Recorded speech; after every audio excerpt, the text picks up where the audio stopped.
Hello everyone. Welcome to the Fitness Corner under the block. You're hanging out with the Red Dot crew, and this is the Red Dot Fitness-Unplugged, the podcast where fitness meets real life and we spill the tea on what's really like in our little corner under the block. Hello, this is Philip. So you might be wondering where Red Dot Fitness is. Well, we are located at Upper Serangoon Road. We run a variety of classes from HRIT to weightlifting to cardio classes and everything in between. If you want to find out more, you can follow us on Instagram at Red Dot Fitness. Hey, what's up, guys? It's Philip, And Eugene, and today we're back with another episode of Red Dot Fitness-Unplugged. Yeah, so today we got two very special guests, who came down here after a flight. Was it last night or This afternoon. This afternoon. Yeah, thank you so much for coming by. Maybe introduce yourself a little bit. McCoy first. Okay.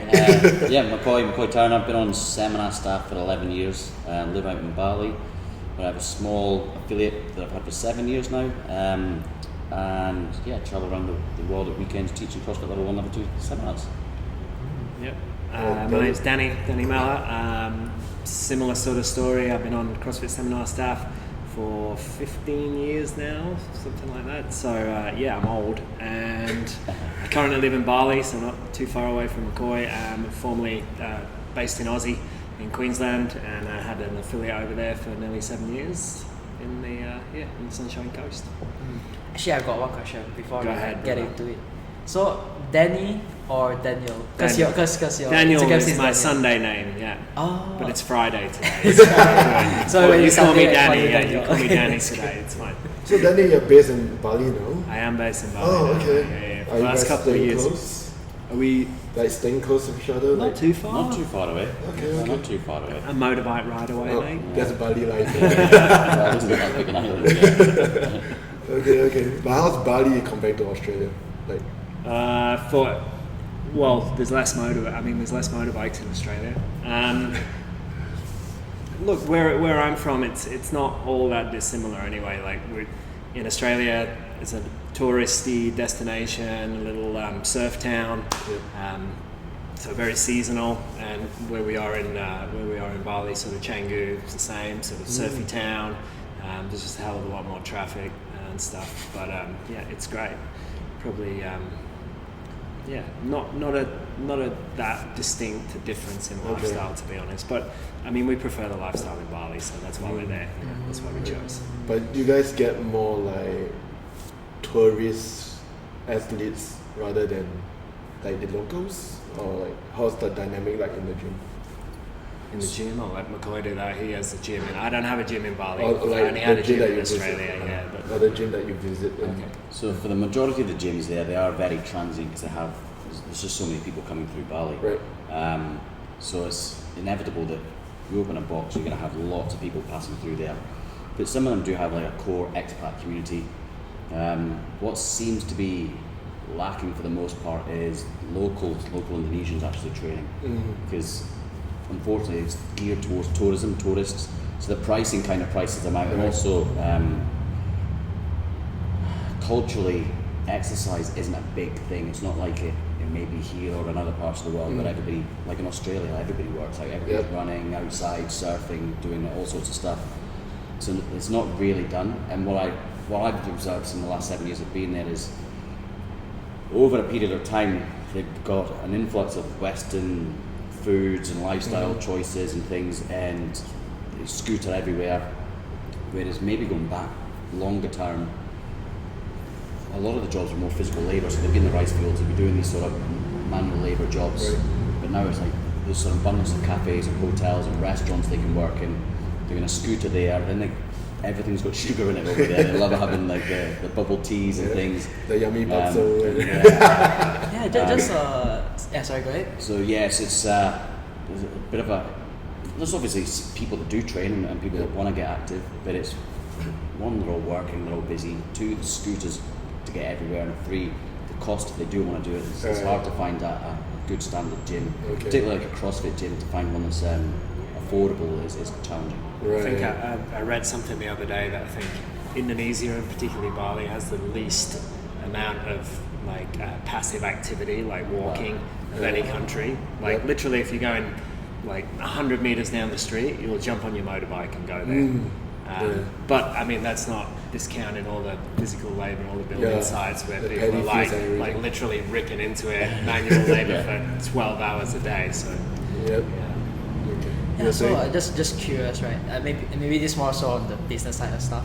But like, if like it's difficult for kind of locals to go in, right? And this is just me saying because I don't know anything about business. Like, what about like lowering the prices for the locals while keeping it the same for the tourists in a way, to make it more sustainable? You know what I mean? Yeah, I mean that's an option for the gyms. I can't speak for any other affiliate owner to be like, yeah, they should be doing that. Or if they are doing it, I'm not aware. I don't know. I'm actually in the process of starting a community gym in a remote area called Jati Lui, which is about an hour north of Canggu, where Danny and I live. And it's going to be like a nice big outdoor gym geared towards the locals. So we'll have a local price, and I'll just find out what is like market price for them. And it's going to be a local community gym. And because it's an hour away from Canggu, it's a day trip for people that want to come up and check it out, because it's going to be outside in nature. Jati Lui is surrounded by UNESCO rice fields, so it's a beautiful spot. It's stunning. Yeah. So would there be like wooden dumbbells, wooden barbells? No, it's not going to be. I was really fortunate that another gym on the island, CrossFit Bamboo. They're a monster, huge, big gym, really nice, and they've gone through a lot of equipment and put a lot of stuff that was in storage. And we spoke. Will and I are friends, and I spoke to him, let him know what I'd like to do with this project, and he's supported the project. Yeah, he's like, we want to have jump on board and help out. Nice. So they've supplied a load of equipment, which will go up there, and we'll have barbells, kettlebells, big rig. Everything you'd expect in a CrossFit gym, but it's going to be outdoors on grass, surrounded by volcano views and rice volcanoes and things. That's nice. So it's going to be really nice. Yeah. So this gym, so I haven't started yet on this gym, is it? No, it's I literally 2-3 days ago signed the land agreement with the landlord. Nice. So it's all the ball is rolling. I've already got the equipment sitting in a friend's workshop. I just need to secure the land, do my due diligence on the land, and then now we're ready to go. And it's not going to be a fancy gym. It's going to be a wooden shed to store the equipment in at night, and the rest of it's all going to be outdoors. So that sounds fun. Once I get back after the seminar, we can start the ball rolling. And that should be up and running hopefully in the future. We will like try and drop by. Yeah, for sure. Because usually in Singapore, it's one of the most stunning places on the island as well. It's beautiful. Usually in Singapore it's like indoor with the aircon and stuff. I mean, there's loads of local gyms in like Denpasar City and stuff like that are geared more price wise to the sort of local population. But CrossFit, not currently. All the bigger gyms and particularly the CrossFit gyms, they're set up by investors, and they're there to make money. They're not there to necessarily support the standing population. For the most part, apart from this pretty cool project and what they set up. So maybe in terms of like starting gym, just curious, right? Because I've kind of just started CrossFit like very recently, which is like 2 years, maybe 3 years ago, compared to 10 years. No. 7 years. 14 years. And how long have you done it for? 2008, 2009 I started. Wow, so that's like 16. What about you, Danny? I started coaching in 2007. Oh, so you did CrossFit even way before then, is it? No. I started as a PT, and I was training at a CrossFit gym, and that sort of I needed to just for the education process. You have to get so many what do they call it? Supervised coaching sessions or whatever. So that sort of led me into an opportunity to coach at the CrossFit space. But there was almost zero CrossFit in Australia at the time. There's only 5 gyms in the whole country. So like back then, early days, mate. Yeah, there was that. You couldn't throw a stone down a street and hit someone that had heard of CrossFit at the time. So was cool. Yeah, so you guys have an abundance of like experience back then. But for me, you know, maybe in the future, if I ever want to, I mean, I've thought about this. Maybe not now, of course, because you know I'm still young, I guess, trying to earn money. Alright, there's no need to show off. Sorry. I used to be young as well. Yeah, exactly. You know? Yeah, you know, like so. If I were to ever start a gym, right? Maybe from a coaching point of view, how do you like build a community from scratch, like as a coach? You know, because like usually when you like work for a CrossFit gym or any gyms in general, they just already have the established community. But if you're starting from scratch, how are you gonna do it? Like, what's the process? You know? Danny, Eugene, over to you. Yeah, that's like really bringing back memories of like. It's tough, eh? Yeah, it's tough. Back in those days, I was coaching in CrossFit Singapore. So, Under the Coach K. under the sword, mate. Getting pumped every day. I've heard stories. So that time, Singapore is really new to CrossFit as well. Yeah. So that time, 2011, I think there's like 3 boxers in Singapore. Me and Kevin were on the same level 1. We started together. Yeah. Oh, nice. Yeah. Yeah, cause okay, so Me and Kevin started on staff at the same time. So I will tell you that another story later. Same level 1, same level 2. Oh, really? And he used to call me CrossFit. And it took me about 7 or 8 years. Me and Brett, who you know on the Australian stuff, he used to call us both CrossFit. Okay. And I, like for years, like we just let it slide. Yeah. And then eventually we were like, What's going on? what is CrossFit? He's like, we're on the same course, you idiot. So we CrossFits. So I was like, course, mate, got it, okay. Alright. So yeah, I've always been, to Kevin, I've always been CrossFit. Yes. So, never call me anything else, it's hilarious. So I was in CrossFit Singapore, then I realized that okay, it's relatively new. It's almost like a first step advantage to kind of start out. And of learning the ropes and stuff, like learning how to coach, and then start to get better, and then getting more knowledge. And once I start open, then it's just pure groundwork, like advertising, go through the like old school flyers. Because at that time, social media is not as big as now.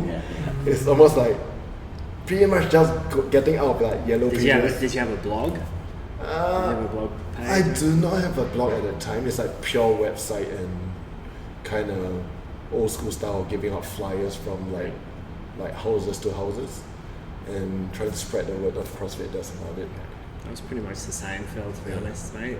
Like I remember my first day. I posted on my Facebook, my personal Facebook, that we were going to be opening. Obviously, I knew quite a few people from Brisbane. That's where I was coaching, so I was down in Brisbane, and we moved 2 hours north. So I got friends in CrossFit. We sort of built that community and that camaraderie down there. But then we're moving away. So on our first day, it was literally just throw the doors open and see what happened. Yep. Like we didn't have an open day. We just said from this day it will be operating. These are the hours. So yeah, pulled the roller door up on day 1, and I think we had like 2 or 3 people come into like a 6 o'clock in the morning session, and then it was just as Eugene said, it was just grind. Like it was literally just keep opening the doors.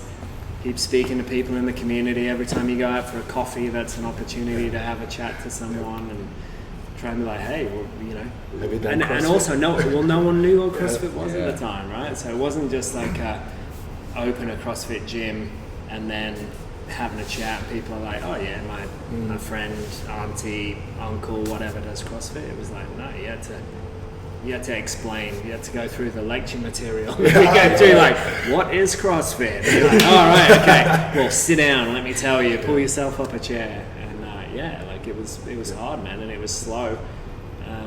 But that community was probably tighter than anything you could imagine these days because of that. And like, I was saying to Eugene earlier, I sold my gym 7 years ago, and the gym's still going strong, and I would say that there's still a good amount of people that were from my initial community that are still there day in, day out, and like we opened in 2011. So that was 14 years ago, and they're still in there, not the whole crew, but like a really good tight unit. So that's how you make a community, mate, by hard work, lots of tears, opening the door every morning, 6 o'clock, giving up all the, all your social events and making the gym your social event. And I remember those days there's this memes, it's like Fight Club, like you never talk about Fight Club.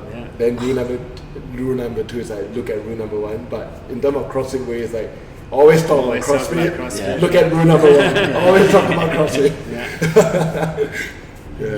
So McCoy, when you start your gym, that'll be like the process for you, like to get. I think the times have changed slightly. I think we're now people. Well, in Jatului, there's no other competition, there's no other gym, there's no other option for people. So I'm kind of hoping that if I build it, they will come because there's nothing else there. But there will be a bit of a mindset shift, and I'm going to have to get them in because big heavy kettlebells. If you've never done exercise before, let alone CrossFit, they almost don't know that there's a need for it and how it's going to improve their life. So there is going to be a large education piece that's going to be required in that Jatului area. And it's going to be hard because it'll suck. Right? Like, when you start, it sucks. Yeah, it sucks. But I think it'll be like offering a lot of free classes, getting them in, getting them experience it, and then hopefully get a few of those people to stick. Call people. And that's your core membership then. And then they start dragging everybody else in. And when they start making results and also talking about it because it changes people's lives, they start pulling more and more people in. But because it's so idyllic and it's in a beautiful area, it's also going to have the appeal for the tourists, because it's only an hour out the way, so they're going to come for a day, but there's nothing else there for them to do other than go through the rice fields, go to a waterfall, go through a lazy river, work out, hang out at the gym, and then travel back down to Canggu. So it's not like it's not going to be an influx of people there on a daily basis where they base their 2-week vacation in that area. So the majority of the people I'm hoping will be the locals, but then the tourists to come and supplement them and come and help out. But it's going to be a good challenge because it's going to be a huge mindset shift for the locals. Whereas if I was to open in a more prominent location in Bali, it's literally a case of there's gyms popping up all over the place now because it's a case of if you build it, they will come. And everybody knows about CrossFit now. Social media has definitely boosted that, so everybody knows about whatever is the new latest gym training modality. It's easy to get them out there. But the challenge, in terms of building a community, is you've got to do something to make them stick, and that's where you as a coach and you're gonna as the owner, you're gonna bring that. Be the glue. Yeah, be the glue, and then your core members start to become it's passing on your disciples are passing on your message, and they're sharing whatever your vision and passion is. So if you want them to welcome new members when they come out the door, look people in the eye when they talk, tidy up after themselves, etc., your core membership start doing that because they see you do it, and then that filters in. Now that's the culture within the community, and the right people will stick. But if you are a little bit all over the place, you can have a fractured community, and people are. You have to create the culture. You got to make it happen for sure. So basically, like lead by example, is it in that way, in that sense? Yeah. Okay, no wonder you always tell me, hey, Philip, make sure you go tell the members, keep the barbell in place. If you got a strong leadership, that creates the culture, right? And if you got weak leadership, then the crowd create the culture. Yep. So it's like, which one is that? Sorry, that's been No, let me silent. It's okay. All good. We can cut it up. Yeah, no worries. Sorry, please. It's okay. All good. Got it. So it's. I think a lot of my, I would say red dot culture, whichever word you can put it in, is what I derive from CrossFit Singapore. Thinking what works and then make it on a flavor of my own. And then blend it in and then kind of smoothen it out a bit more. What does everyone call you here? I let them call me anything. Like You you don't can call make me them coach, you call me Eugene, you call me anything. Like I feel that It's not like Coach K. You have to call him Coach. You get kicked out the door. You don't like that? yeah, so I feel that as a coach, there's a very fine line between being a friend, in a way, and also being a coach of life, because we although it's very simple in a way whereby in that 1 hour I just coach you to move better, but if you want to be, I feel if I want to become a better coach, I need to know like, oh, are you having a long day? Have you hurt yourself? How's your life? Is your kids like not making you sleep at night? Yeah. That kind of stuff is like, it's more personal now. It's like not like so straightforward in a way. And then as time goes by, then sometimes we overly friendly, then we are like overly strict. We keep bouncing back and forth. It's like finding the balance. Where's the boundary? Yeah, exactly. Yeah. It's a fine line that's hard to Correct. miss. It is, yeah. Yeah. And you lose you lose your coaching effect as that boundary creeps towards Exactly. friends, right? Exactly. And you do need a little bit of a school teacher sort of vibe about you, right? Like when you come in, it's serious time. Yep. And like when It's, the clock strikes, You're talking, you're briefing your workouts, you're explaining something important. Yep. You don't want people chatting away and creating noise and being distracted. It's like, no. That's actually one of my 1, pet 2, peeves. 3, eyes on me. Yeah, It's like, exactly. do for the That's kiddos. exactly one of my pet peeves. Because the worst thing is like after I brief everything, it's like, what's going on? Yeah. Like, I need to repeat the whole thing again. Yeah. Yeah, that's a hard line to find, because sometimes I find myself, right, especially like in the morning or maybe like late evening, at the start of the class, it's like 5 o'clock, then the class is supposed to start, then like I'm just gonna talk to the members for like 5 minutes, like, oh shit guys, we're supposed to start the count, let's get done. You know what I So mean? you do that. That's it. Yeah, that's me. Right. It's like, okay, come let's start. You shouldn't be admitting to that. Yeah. Keep that one on the down low. No one else knows, so it's fine. You can do whatever you want, brother. It's okay. I think it's just something that I need to improve on as a coach, try to start things on time, Write that down, Eugene. Yeah, no, You got step. it. Coaching development. Appraisal, yeah. Talks too much. Speaking of like becoming a better coach, right? So maybe for the rookie coaches out there, I guess I consider myself a rookie coach, or maybe intermediate coach if you want to put levels to that, right? How do you, right, since you guys doing this for so long, how do you guys get better as a coach from when you started up? Like, what's like, what are the steps you take? For me, I think it all comes down to like self-reflection. If you're lucky enough to work in a gym where you can have other coaches doing quality assurance one another and watching your classes and things and giving feedback, that's great. But the reality is a lot of people don't have the time or the resources to do that.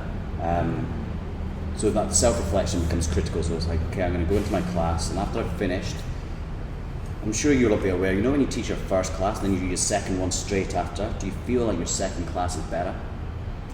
Actually, that's a very good question, because sometimes when I do this for a while, it just kind of like, sometimes I'm guilty of saying this, but I'll go through the motion, I don't do that reflection. At the end of the day, it's like, okay, I could have made this class better, but that reflection should be transitioning from the first class to the second class. So every class is like an improvement. And at the end of the day, it's like, damn it, I could have done this better, You may have lost it, but at least you're doing it at some point. And generally what I find is that your second class is better than your first class, because there's little tweaks and things that you make. I could have saved a minute there in the transition, I could have briefed them better here, etc., etc. And then over a period of time, as long as you're making an aware, raising your awareness of that, maybe taking a note of it, then going, okay, in tomorrow's classes, I just learned today that when I give the whiteboard brief and people aren't listening, I lose 5 minutes, because then I have to tell them it again. So tomorrow what I'm going to do is I'm not going to start the brief until I've got everybody's attention. How can I do that? And then you can reflect on, did I achieve that today? Tick, I did it, awesome. What else could I have done better? And that process never ends. So every time you're delivering a podcast, teaching a class, onboarding a new member, whatever it may be, that process, you can systemize that and go, how can I make that better? And I think it's just self-reflection, and then setting goals from that to get better is a way that you can continue to always be improving. So it's like mastery's the aim, but we're never going to get there. We're just striving for it, but we'll never actually achieve it. How about you, Danny? I think being in a fairly fortunate position, like as a coach, obviously you teach, right? But then if you take that sort of one notch further as an educator, you teach coaches, and I feel like I have improved, and I probably improve continuously to this day by something like the level 2 course. I always walk away with that with more under my belt, or at least as much under my belt as I do the participants walk away with.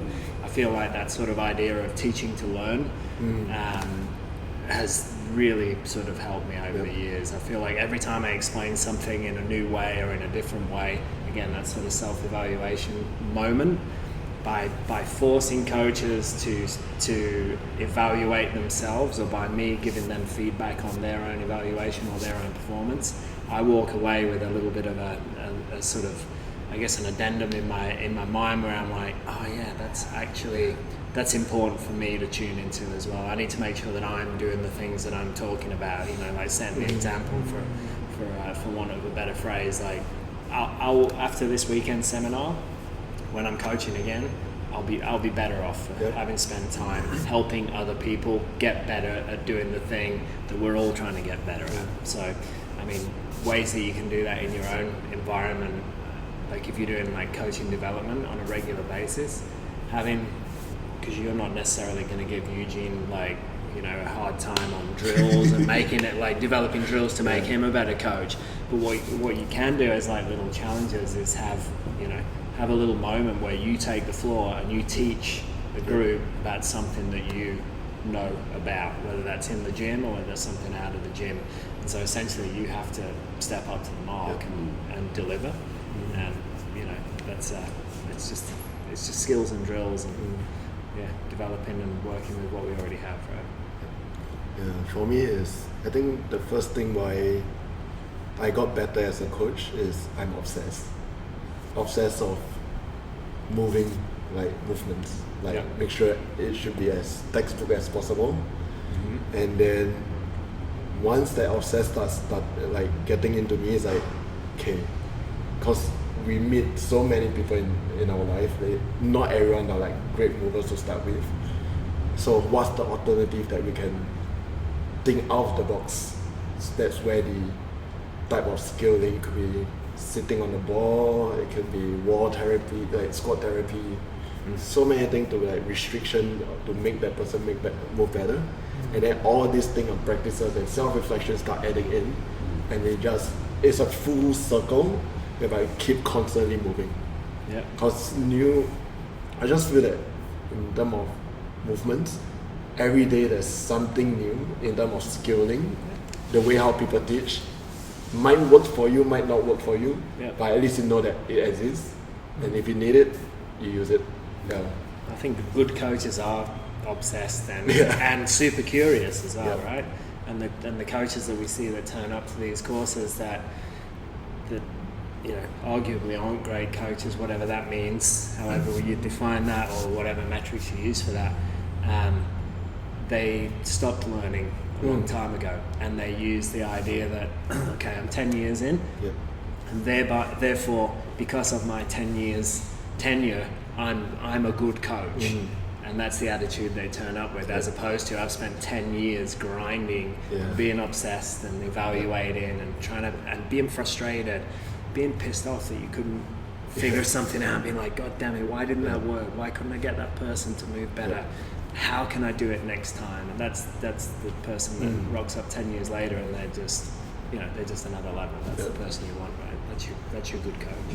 That observing of each other means that you can develop up and down the chain as well. So you may watch Eugene do something and you're like, why is he doing it that way? And you can that prompts discussions about why did you do these progressions to teach that movement, and so on and so forth. But then also just stop Eugene being 10 years in, and you're doing something which he might have done 10 years ago, but he hasn't done it since because he's got a natural bias to avoid that now, because he's got a new way that he does it. He goes back and watches you do the basics really, really well, whatever that looks like, whatever that may mean, and like, that was a tool that I used to use, which is really effective, and I've always done it this way. I've always done squat therapy to fix that immature squat, for example, but I just remember that he'd put them onto a ball, or he'd give them a counterweight, and I've not done that for a long time. And to go back to Danny's point, we have 4 stages of learning. And so we have unconscious incompetence, unconscious competence, conscious competence, and conscious incompetence.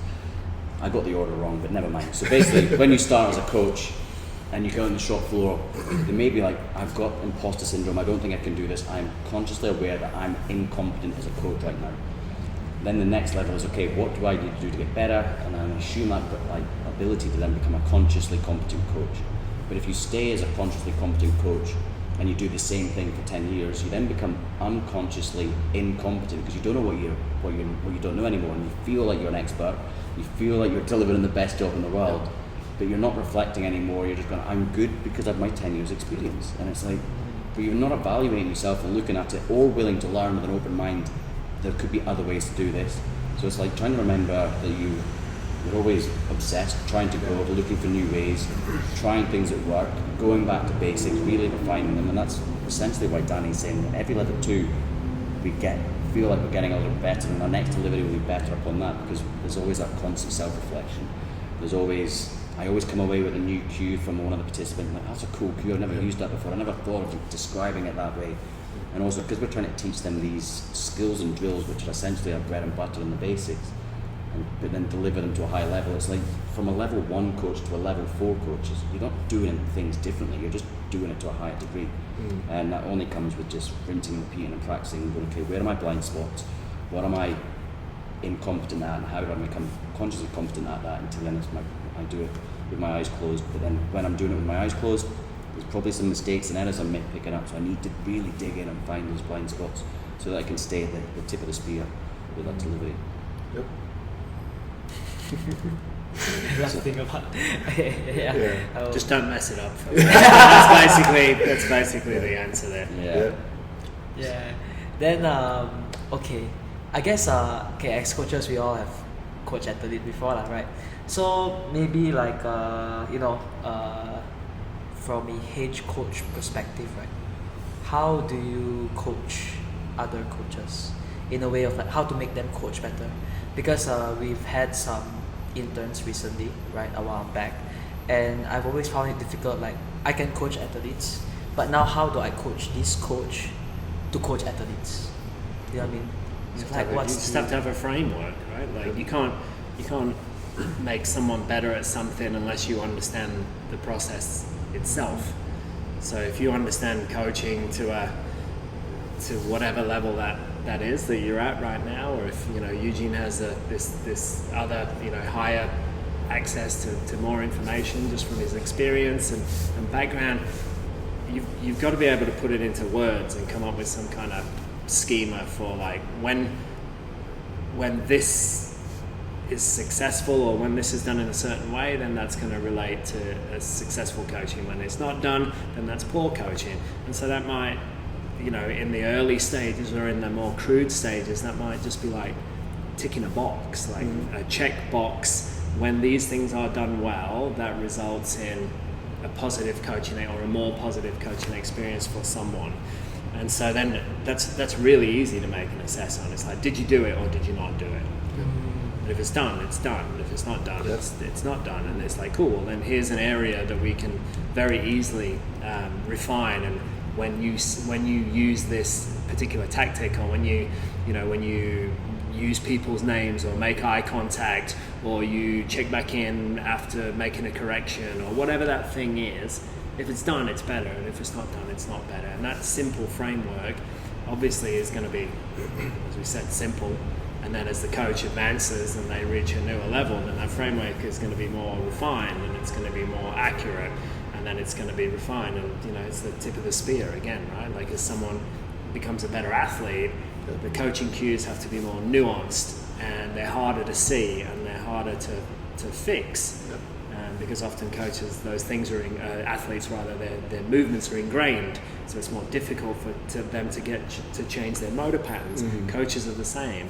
Like, as McCoy was just saying, once you've really settled on a style of coaching, then it becomes harder for that coach to reassess and reevaluate and change what they were doing, because they're just set in their ways. So again, your framework becomes, more narrow, more focused, more nuanced, more niche, but ultimately it's a system of did you do it or didn't you do it? And like, that's just set to the level that the coach is at. So maybe like if I were to start, kind of mentoring a coach, would it be good for me to like in a way, because I like to write stuff down, Right, like yeah. make like a physical list, Absolutely, yeah, then absolutely. check, That's what I'm saying. Like write your framework down, plan it out, and that can be something that's done in conjunction, with your head coach and affiliate owner. That's going to be something like essentially the level 2 is building coaching frameworks and making assessments based on a known coaching framework. And when these things are done, generally that results in a better coaching experience.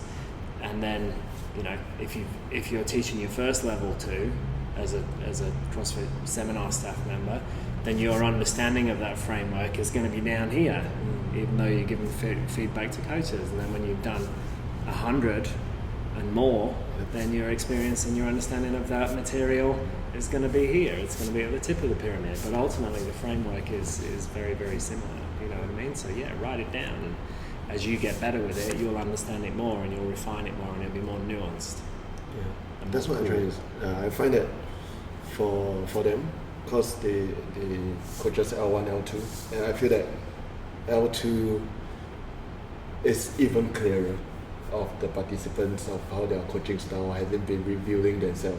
It's a lot clearer. That's the goal, right? Yeah, like a lot clearer. to give them Yeah. some direction. Yeah. And I personally like L2s. Okay, firstly because I get to see other coaches. Like I can kind of in a way like back to being obsessed. Like, oh, does this? How's this style like? Then like I like it, I take it.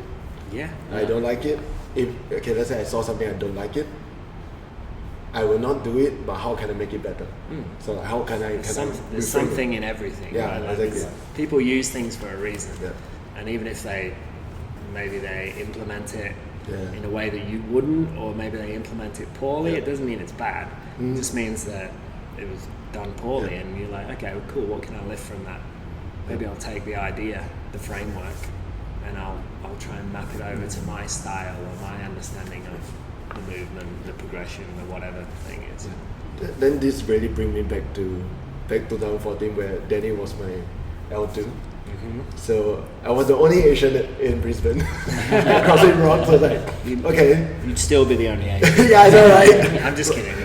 So I went there, it's like, because we always learn deadlift from the floor.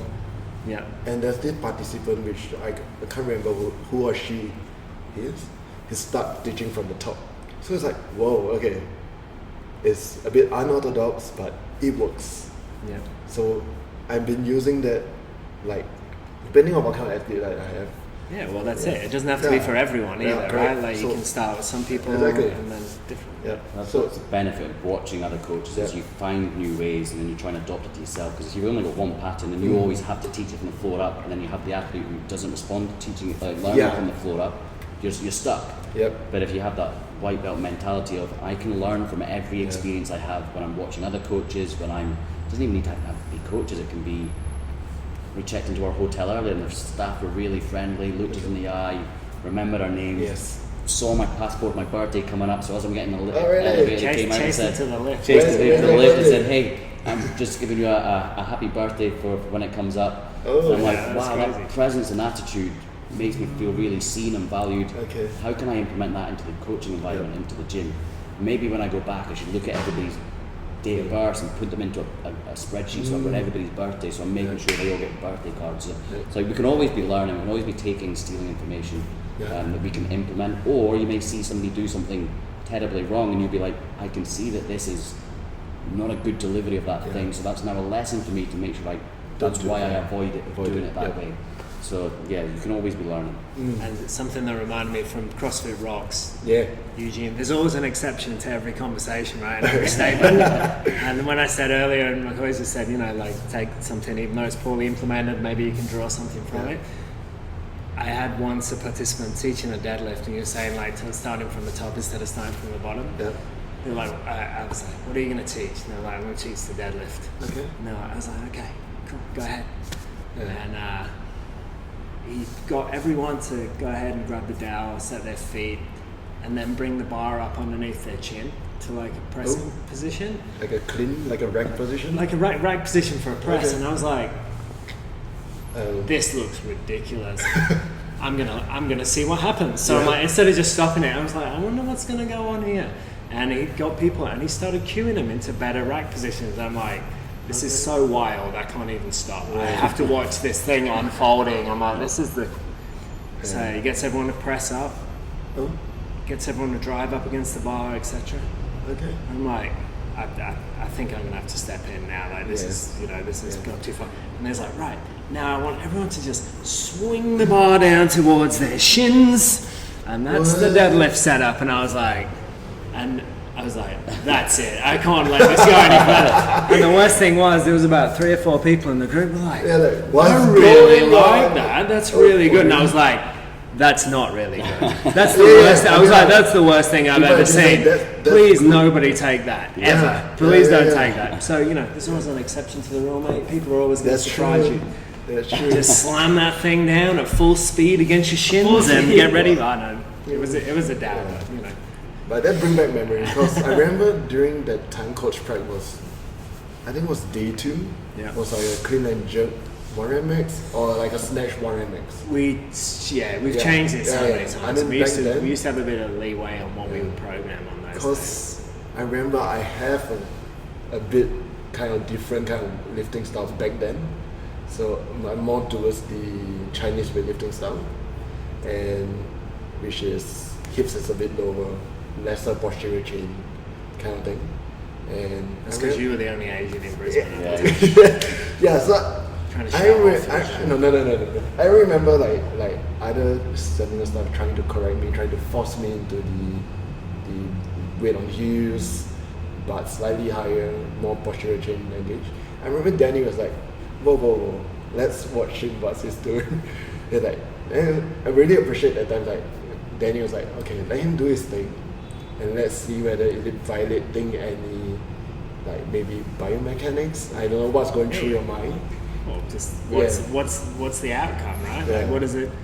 This is just a snapshot of a lift. It's not the lift itself. It's just one piece of it, right? So, it's a dynamic lift, and if it's hitting all the pieces, then it's good. And if it's not hitting the pieces, if the framework is broken, then there's room for improvement, right? Yep. So So that's the time like, oh, I feel appreciated. At least like someone kind of see the whole picture in a way. yeah, you gotta have the whole exactly. Yeah, it was pretty awesome back then, Yeah. Yeah. Oh, that's cool. Yeah, he told me about it just now. Yeah. Like, oh yeah. So do you know like Chinese weightlifting, or you just like kind Of of? course, yeah. I'm obsessed. I love weightlifting. I love all movement, and I obsess over it, and I obsess over how to fix it and how to correct it and why people do it in a certain way and what the outcome is going to be, and it drives me insane. Basically, I love it all. Yeah. Okay. So actually, I was scrolling through your reels just now, right? The things that you posted. Then I remember a reel of you talking about like let's say if an athlete really wants to do like a 20-pound wall ball, right? Then how do you get that athlete to do like a 14-pound wall ball instead? So just in conjecture with that, right? How do you kind of how do I word it? How do you explain to an athlete, right, why like a particular scaling or movement is important to do? So I think the video you're referring to, I'm talking about, you've got an athlete and you believe as the coach that the 14-pound ball is Will appropriate for them. benefit them, yes, correct. And they're like, no, I want to go RX coach, and RX is 20-pound ball. And essentially, the athlete perhaps doesn't understand the desired stimulus of the workout and is overconfident in their abilities to use that heavier object, and that could be replaced with using a heavy bar, like too heavy of a barbell, or too technical of a gymnastics movement, or whatever it may be, because they're like, I want to hit this workout as prescribed, as opposed to I understand the stimulus and I want to hit this workout in the desired time frame and it's going to feel the desired stimulus in my body. So it's how do I, that's basically where the breakdown is. The next thing then is like, how do I communicate that with the athlete in a way where they're going to be receptive to take my guidance as a coach on board? And that's going to differ with different people, different personalities, different stresses, how they show up in the gym that day. And that's like that relationship building and building up rapport, is coming back to the culture and the community you build within your gym. That then starts to set the tone, and you're like, okay, this is going to be an easy conversation because my members all know that when the coach is giving them advice, it's for their best interest. And I think I just used in that video just an example of how you can challenge them to go with a lighter object. And the example workout was Karen, 150 wobbles per time. So instead of letting them use a 20-pound ball and doing sets of 10 or 15 and having lots of breaks, when we know that Karen should be a 5-minute workout, let's challenge them to go with a 14-pound ball and make a little wager on, hey, can you do this unbroken? And if you go unbroken, I'm going to buy you knuckles and whatever else for the rest of the week. So they go, okay, I'll take the challenge on, coach. And if they prove you wrong, that they could have had that more challenging effort, my bad, next time I know that 20 pounds is appropriate to you. Yep. But it's better than starting with a 20-pound ball and crushing them and stapling them into the bottom every time, and then halfway through the workout going, I'm going to have to go to a 14-pound ball. Or even worse, you come over with a 14-pound ball and then refuse to scale, and then at 15 minutes you're going, time, everybody wrap it up. And that guy's, class is left. Yeah, class is gone. It's gone. So it's building that relationship with people so that they understand why you're doing it. And there'll be times when maybe I'll let people bite off a little more than they probably deserve, as long as they can move safely. But that's generally only around a benchmark workout. So the Karen's probably not a great example that I used after all, because I might be like, hey, let's go for, I'll give you a time cap of 10 minutes. Yep. You're going to go RX, maybe you'll finish at RX, but if you don't finish at RX, you're going to have a score of 10-minute max wall balls, for example. And that might be because this is the athlete who very rarely gets to do RX workouts. And today is their opportunity to feel like, I can put RX on the whiteboard if you let me go for it, coach. So that's the only sort of bend that I usually use to the rule. But again, then it becomes a testing day, right? You've got to let people test themselves, otherwise they get like you've got to be able to test yourself. You need a benchmark, you need a metric. So as long as you're not unsafe. Yeah, as long as you're not like mechanics are going to guide that. Mechanics, consistency, and then intensity. If you're doing that on a regular basis, they're going to perform better anyway. Right? And they'll probably have a better understanding of what they should be doing. How about a flip side? Someone who refuses to progress, like refuses to load up to whereas he or she might be overly achieved in the skill domain. Are they happy? Very happy, whereby they kind of maybe smash Karen in 2 minutes. So I mean, it's difficult, right? Because that's your feeling or your expectation for them is that it's here. Yeah. And if only you would, fill in the blanks, use the heavier med ball, do the muscle up, do the reps, do the load, then you would be so much further along in your fitness journey. But ultimately, it's if they're happy and they're turning up and they're a positive influence in the gym, then you can't really map over your expectations to their expectation. What would you rather have? A happy gym member that talks about the gym and says Eugene's a gun coach and it's so cool and you should come here, and you're just like, damn, I hate that person. They never use the 20-pound wall ball. And it's like, no, man, like who cares? If their rate of progress might be slower than you would hope for, but if there's something going on there, they wouldn't be coming back if they weren't happy, and they wouldn't be coming back if they weren't getting moderately fitter. And so you can't map your fitness expectations onto them, right? Better is better. Yep. Even though those people are annoying. No, I'm just joking. Yeah, I get you. Sometimes I have to convince them, okay, maybe we don't go this, but we go a little bit higher. But that's the challenge. Yeah, but it's hard, right? Like, I mean, I used to be young, and now I'm not. And so my feelings about when I go to the gym and when I train, they're different than when I first started out. Yes. And I was a young man, and I was aggressive and wanted to do all the things and wouldn't tolerate anything less than that. And now I'm not. Now just getting in the gym and doing anything at all is a good day. You know what I mean? So you've also got to take that stuff into account as well, right? it's like if you can make me happy when I come in and make me feel included and welcomed, and I get, you know, one small step further on my fitness journey, then you've probably done a better job than by trying to make me do something that you wanted me to do. I see. So like meet the athlete where they're at. Yeah, of course, that doesn't mean don't try and give them a nudge and don't try and help them get a better outcome, because you know that there's a better way to do it. That's okay, but like as long as we're not wasting our time completely, or as long as we're not going backwards, then we're going forwards. Yep. And again, better is better, right? Excellent. Yeah. Okay. Stop making me do hard stuff, Philip. That's what I'm trying to say. No. I think I'm quite nice. You seem nice, man. That's good. Thank you. Sorry guys, we got to cut it short for this episode, but there's so much more to learn between Danny and McCoy, and we hope that you enjoyed those episodes so far, and tune in to us in the second episode, which is next week, and all the best for opens. See ya. See ya. Check it out. Bye.